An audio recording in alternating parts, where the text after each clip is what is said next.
Welcome to the Vision's Global Empowerment Podcast. My name is Anthony Jivaratnam Mayuran. I'm the Chief Executive Officer for Vision's Global Empowerment, an NGO based in Jaffna. I'm going to introduce Ms. Shannon Mishler, a volunteer from All People Be Happy in the United States. And she's going to share her experience working with the students, teachers, and community volunteers, and also other beneficiaries with Vision's Global Empowerment Sri Lanka. So I am a volunteer who has received a volunteer service award from an amazing organization based in Pittsburgh, Pennsylvania. It's called All People Be Happy, and it's very much mission driven around experiential learning opportunities. And I think ultimately, when we all can have these global experiences, it contributes to peace and to empowering people. So I am happy to be here in Sri Lanka, working with you and learning more about Vision's global empowerment. What made you to choose to volunteer with Sri Lanka and particularly with Vision's Global Empowerment? So my background is in education and nonprofit management. I'm now a small business owner. And I believe that I'm a good fit for Vision's global empowerment because of, the advanced mission that Vision's global empowerment Sri Lanka has, specifically around life skills, leadership training of young people, scholarships for university students, and very importantly, the relief work that is being done in the Kandy area of Sri Lanka. And so I think I'm a good fit because I have taught English as a foreign language before. I'm very skilled at teaching communicative language, supporting the amazing work that you're already doing. I feel that, we've already had many, many conversations, and you have, Mr. Mayuran, I'm still learning my Sri Lankan pronunciation, so my apologies. You have very clear vision of what you want to accomplish in your life. And I feel that I can just add a little compliment and mentoring to your decision making and your strategic planning. Vision Sri Lanka, as you are aware, we work with the mission to unleash the potential of youth through leadership, innovation, technology, and community empowerment. And we have been working in schools, effecting leadership development, life skill development, career guidance, and ensuring the economic well-being and entrepreneurship development among the university students. Similarly, we are into several community development programs. We are trying to empower communities through education and leadership development activities. So in that way, we are so happy and proud to have someone in your caliber, and it's a great pleasure to have you with us. So, Mayuran, tell me a little bit about your background. I have been a refugee in India for 25 years. My family fled the country when I was at the age of 4. I got all my education up to MPhil. I've done my bachelor's, master's, and then MPhil. And I've grown up in a refugee camp, living in a 10 by 10 shelter. Growing up in a refugee camp is a story of agony, misery, and it's very hard for a child to grow up in a refugee camp. So whenever I was in need, I was given so many helping, and so many people have supported. And for my first graduation program, I was given a seat in a Jesuits college in Tamil Nadu. I've done my bachelor's, and then thereafter, I didn't have money to pursue my master's, even though I passed in my entrance exam for master's. So I was trying to do some work to earn livelihood for my family. Then I was found by someone called Dr. Claston Xavier. He took me out of the camp and he put me in a scholarship program. And with that, I was able to complete my postgraduate diploma in conflict transformation. Then thereafter, I came to Chennai all alone.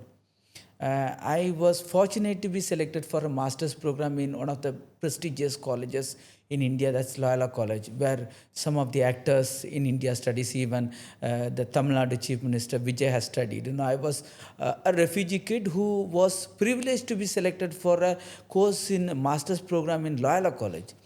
I was so happy, but then I didn't have money to pay. But then I was left stranded. At the time of my admission to be removed, a professor stood up for me and he gave me the admission fees. And an organization named Offer, it's working for refugees. They provided me stay and also work. And I was doing work and studies during my masters. I was able to sail against the harsh winds of reality, and now I'm able to become an empowered person. I had a journey to travel myself from a hapless person to a resource person, I would say. And I was able to come back to Sri Lanka in 2015. Having gone through all hardships in my childhood, I had a feeling for the younger generation in Sri Lanka, in the post-war context particularly, and wanted to support them through an empowerment program. That's how I started joining myself with Vision's Global Empowerment. And with Dr. Meera Padmaraja, I have co-founded Vision's Global Empowerment Sri Lanka in 2022. And since then, we have started working for the adolescents and young adults. And through our program, we are trying to help them aspire or realize their aspirations in lives, and to help them to become active global citizens in life. So I've known you for about 4 months, but I think that you are just one of those special people in the world who've overcome a lot. As you mentioned, you left northern Sri Lanka when you were 5 years old and spent a lot of time in refugee camps. And I found it interesting that your Master's of Philosophy degree, which is an academic research project on top of your bachelor's degree in chemistry, master's degree in social work, is Yes. that right? Yeah, correct.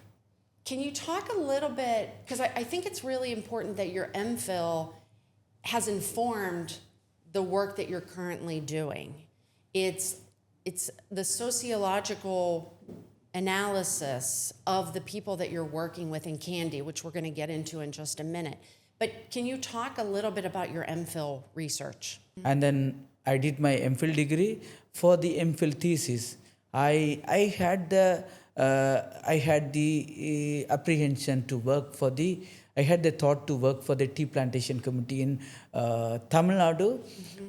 The tea plantation community are the people who have been taken from Sri Lanka in the repatriation program under Sri Mavo Sastri Agreement and Sri Mavo Indira Agreement, because they were the Indian descendants who were long time living in Sri Lanka, and soon after the independence in Sri Lanka, their citizenship was snatched away. And they were stateless, and they have been stateless for 16 years. Then the Indian and Sri Lankan governments stood up an agreement, and half of the population have been absorbed into India, and half of the population has been absorbed into Sri Lanka. So those communities, they have been living, repatriated in India, they have been living for some years. And I went and did my thesis there. I was so sad to see their miserable living conditions, because the repatriation program that helped them to bring back to India, but that did not help them to succeed in their lives. They've been made poor and vulnerable, and in the same conditions we could see in Sri Lanka as well. In Sri Lanka, in November 2025, we have been hit by Cyclone Ditwa. And during Cyclone Ditwa, everyone, including Saho Creations and others, we went and we provided relief to those affected. But then Vision stood at one point, providing relief is not enough. And we thought of doing some recovery and developmental program. So we decided to stand with the community, and we have started a flood recovery program. And we are building 47 shelters for those who have lost their shelters. And we are providing, starting an education program with the daycare center. We are providing education scholarship support, and we are providing livelihood support for those who are in need. And we are also providing water and sanitation support. In total, we are trying to build a holistic development program for those who are affected in the Cyclone Ditwa. And we are trying to rebuild the community with the flood recovery program there. So there's two parts to Vision's Global Empowerment Sri Lanka. There's the life skills and leadership training the 1,000 Leaders campaign, the young, what is it called? Young Leaders Realizing Dreams. But then, as you're mentioning, the Kandy Relief Project is very acute right now. And you just mentioned several projects that you're working on there. Can you give us an example of one family's life? Can we really try to understand in the eyes of someone that's living in Kandy in these homes that you're trying to empower what it's like? I would say one family. I don't want to name them. Of course. Yeah. So the family, both the husband and wife are the estate workers. They start their work at the early morning at 6 o'clock. They have been plucking tea for more than 20 years. They have children. So the parents used to be back from the tea plantation only after 3 o'clock. They earn just 1,750. In terms of dollar, I would say it's less than $5 a day. And they just work for $5 a day, and they don't provide parental care for the children. They are pre-literate, illiterate, and they are highly ignorant. They have been made vulnerable year after year and generation after generation. How best they could guide their children to become bright in their future. So the children, they don't understand the value and importance of education, because we feel that education is the biggest tool or powerful tool that can bring a change in someone's life. But then the children doesn't have the awareness. The parents doesn't have awareness. Back in home, the parents can't teach their children. They don't know the Tamil letters, maths or English letters. What the kids will do. Right. And they live in a 10 by 10 house. That's line house. In their life, they have never owned a piece of land. So if the government asks to leave them from the plantation, they have to leave in case they are going to shut down their plantation work. Right. So in this situation, who will support them? They don't have permanency in their life. So now, with the program, we went. So as we promised to build the transitional shelters, the government, particularly the Ministry of Plantation, they have provided a piece of land, 10 patch of land is provided, and we are building house, we are going to provide them toilet, we are going to establish water connection, and we are building a transitional shelter. And we expect and we are hopeful that the government will provide a permanent shelter. Right. With that, they can deliver us some sort of permanency in the land where they live. Thank you for sharing that. And I know that's very dear to you, and it's probably a life mission. As you mentioned, living in the camps yourself and understanding what it's like to have that immense poverty and oppression in your life. So I appreciate you sharing that. Can you talk about the impact of visions in Kandy? In one, not a specific person's name, of course, but have you seen one transition where the work that you're doing has made you happy and it's very, very rewarding, the impact that you're doing? Yeah, I would want to put it in this way. Sri Lankan tea is celebrated across the world. Like across the world, everyone is celebrating Sri Lankan tea. Behind every cup of tea are the hands of those community whose story is rarely told. And they have been promised milk and honey by the Britishers, and they are the Indian descendants who have been brought to the plantation, and they made the smiling plantations in the country. And the tea plantation is giving us the largest national economy to the country.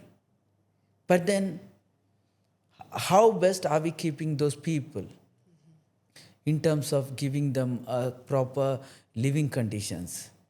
So we are responsible. Everyone is responsible. I am responsible as a citizen of this country. I am responsible to keep someone who is contributing largely for the national economy is made to live in very poor living conditions. I am responsible. So that makes us to go there. And in terms of success, maybe in 5 years' time, 10 years' time, we believe that education, as I said, education is our core area, strong area, education and leadership development. With that, we'll try to effect a greater change in the community. Maybe in 10 years' time, we will see 10 adolescents or adults going into campus. And maybe 5 adolescents or adults getting into the government employment or private employment. And we may see some families having a permanent shelters.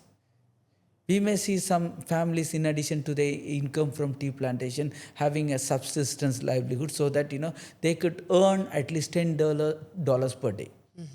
We may see they could be living above poverty line. So we may see the living standards of them become changing, become improving. Yeah. That's what we want to see. That's an amazing dream. And I think that ties into, I want to transition a little to discuss a really important part of Vision's work in life skills and leadership training with the young people.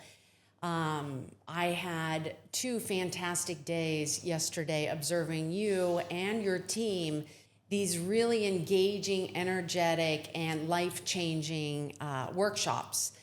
And one of the exercises was that I was able to observe was, tell us about one leader that, international, national, local leader that you admire. And so you asked the students this question, and you then were very specific in saying, what are the traits? What are the traits about that person that you most admire? And then what are those traits that you see in yourself? And so I'd like to ask you that question, Mayuran. Can you talk about the leader that you most admire? What are the traits that you admire about that person? And what traits do you see in that person do you see in yourself? Sure. The leader I like the most, the leader whose traits are highly influencing me is Martin Luther King. So once he said, I dream a nation where people are not judged by their color or by their birth, but by their knowledge and intelligence. So I see myself like Martin Luther King to having a long visionary thoughts. Like Martin Luther King, he aspired that the minority community in USA should come to power. And what he aspired, that has been materialized by Barack Obama from the black community is taking leadership in USA.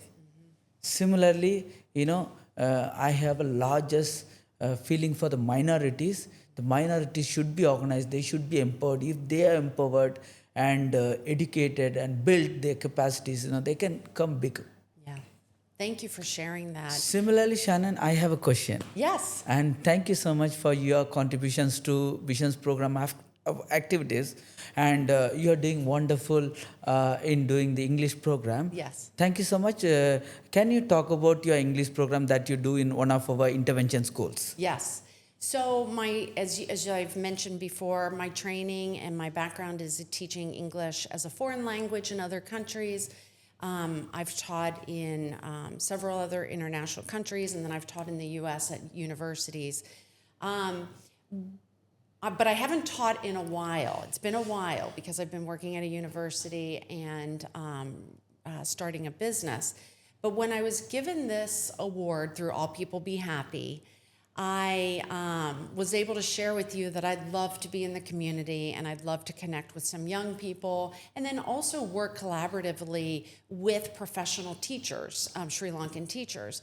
And so you were kind enough to find me a job placement at a local school, and I'm working with a fantastic teacher, Ms. Somya, and the principal, who have been fantastic. So for the past week, and it'll continue for 2 more weeks, I am teaching to probably 11 to 14-year-olds, and I teach after school from 1 to 2:30, so it's a 90-minute class. And the goal simply is, because it's just 3 weeks, there really is not a lot of time for them to develop concrete communication skills, but it's to drive confidence. It's for them to learn that to communicate fluently, communication-wise, they just have to speak the language. Yeah.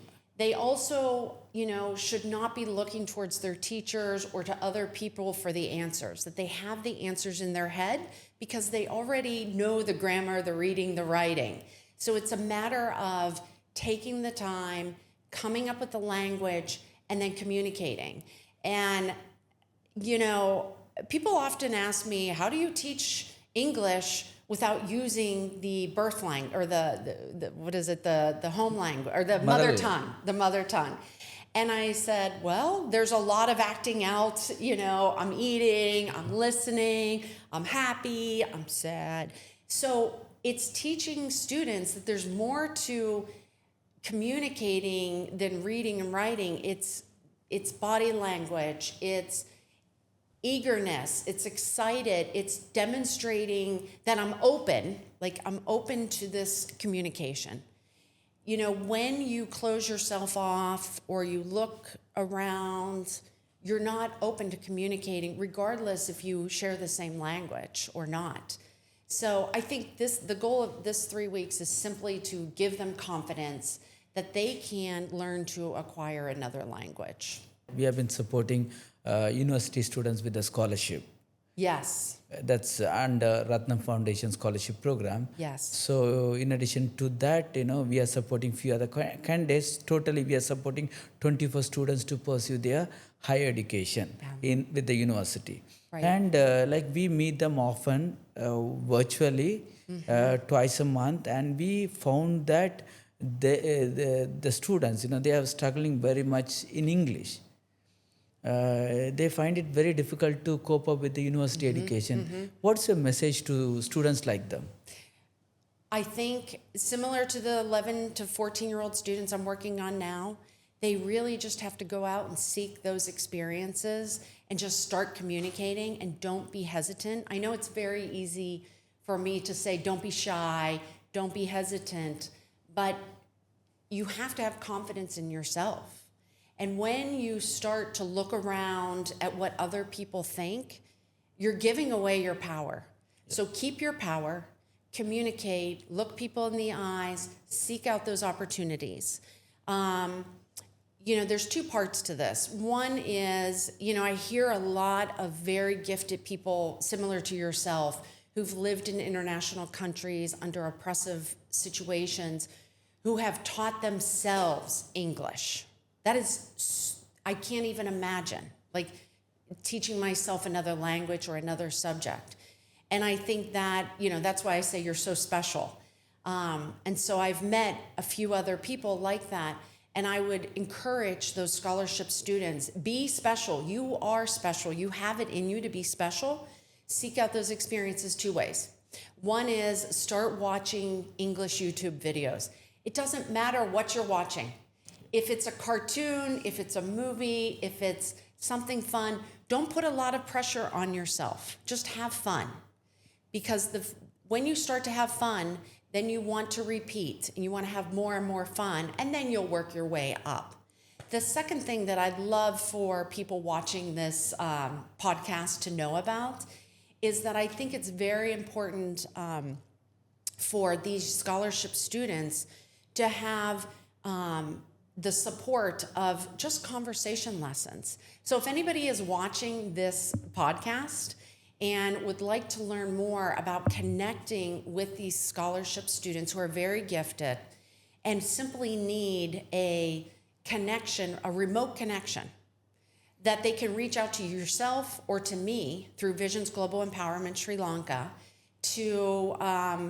for us to talk to them first to see if they might be a good fit to match with these students. And if they were a good fit, they would maybe they would meet 30 minutes a week, having English conversation, number one.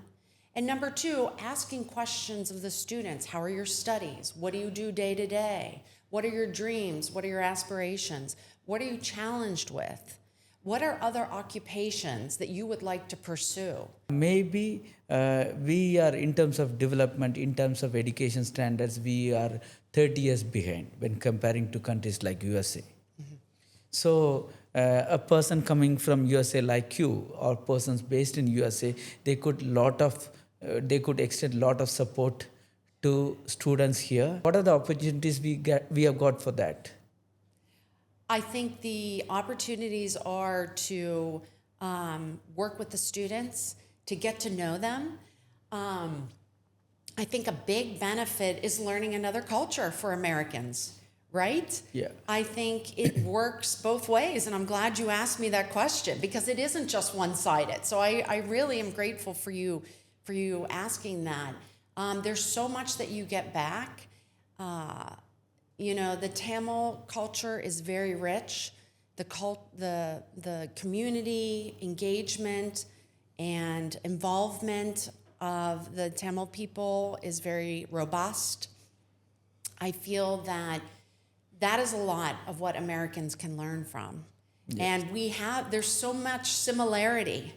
You referenced Martin Luther King, and I was sharing with you that I read this amazing book, Brotherless Night, and I was sharing the story. It's a Sri Lankan written, an author, and it really had a large impact on me. And it was simply told through the eyes of a young woman living in Jaffna, and a very good friend of hers is this amazing leader.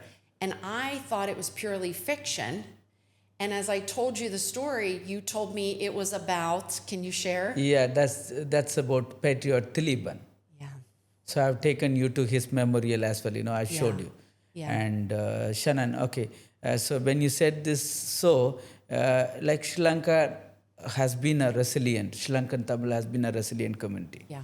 So when the Singapore Prime Minister, when it was divided as a separate country from Malaysia, the Singapore Prime Minister at the time of Independence Day, he made a speech to the people that, we will transform our country like Sri Lanka, who is the pearl of Indian Ocean. Because Sri Lanka has been a resourceful country, but because of the civil war, ethnic conflict, and the protracted war, we have been facing several disasters and unprecedented situations, and every crisis comes and tests our resilience. Still, the community continues to show resilience, and we continues to come up, and for this, we may kindly appeal the global community to look at us and help us in whatever way that you could do it for us to rebuild our nation. Agreed. I'd like to talk a little bit about All People Be Happy and how they've supported your work in the past year. Yeah, All People Be Happy has been a happy partner with us. We got to know All People Be Happy by our co-founder, and we have submitted a proposal, and so at the first attempt itself, our proposal has been selected. Yeah. To get supported for our life skill and leadership development program, and then followed by they have been supporting us with several grants. Even during the Cyclone Didwa time, they have supported us to provide relief, and they are also supporting us to undertake a flood recovery program.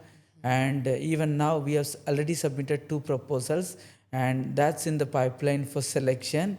Yeah. We are hopeful that we would be getting selected for doing some community empowerment program in the Central Province for the plantation community. Yeah. As you know, All People Be Happy has funded my work here. Before I arrived last week, I did some work with you. We were working on the annual report. We were talking about strategic planning. When I return back, All People Be Happy will also be supporting my work, continuing, these conversations. And so can you just share a little bit? I believe All People Be Happy has also funded one of your interns to do a project. Can you talk about that All People Be Happy project? So one of our staff, Miss Pravda, she has been funded by All People Be Happy for a 2 years fellowship, and she is working with us as a training coordinator, implementing a Young Leaders Realizing Dreams program. Similarly, the volunteer, Shannon, has been funded to do some work with us in Sri Lanka. So this has been a great help that they are doing it. They are contributing us with the staff capacity building, institutional capacity building, and like our mother organizations, Vision USA, they have been supporting us a lot. Yeah. Yeah. I'm very honored to be associated with All People Be Happy. They're fantastic. Thank you, Shannon. So finally, Thank you so much for being here. Thank you so much for being a great inspiration for us. And we expect people like Shannon from different parts of the world to come and work with us and to do some physical support to us. Yeah. And this could be a very good cross-cultural learning for both of us. Mutually we can learn and we can get exposed to our various forms of living experiences. It's great to have you here, and we wish you the best luck for you, and always, and it should be a great learning experience for you in Sri Lanka. Thank you, Shannon. Thank you, Mr. Mayuran. I'm honored to be here with you and work for you. Thank you.